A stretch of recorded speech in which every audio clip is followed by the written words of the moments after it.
Claudine, locale per palati fini e buongustai, dove si mangia, si beve e si respira bird, Collio e Quay.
Assessore Roberti, l'ha incontrato oggi i dirigenti della FIP, la Federazione Italiana Pubblici Esercizi del Friuli Venezia Giulia e di Trieste, e si prospetta una collaborazione in un momento difficile.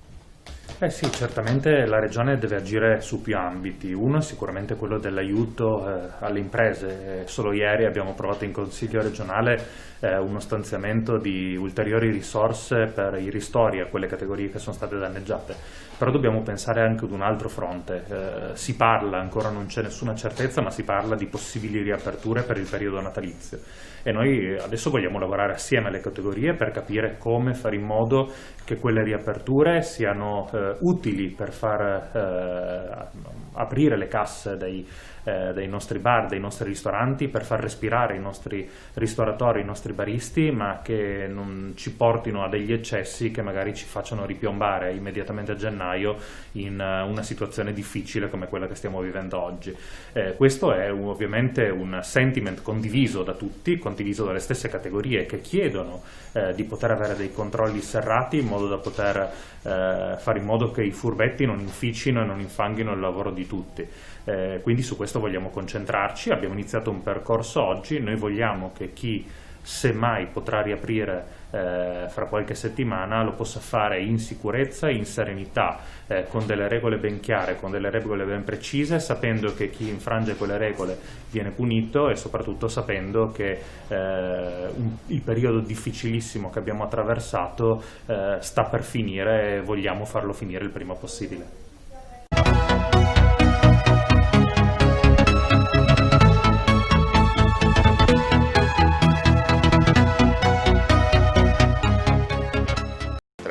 Claudine, locale per palati fini e buongustai, dove si mangia, si beve e si respira bird, Collio e Quay.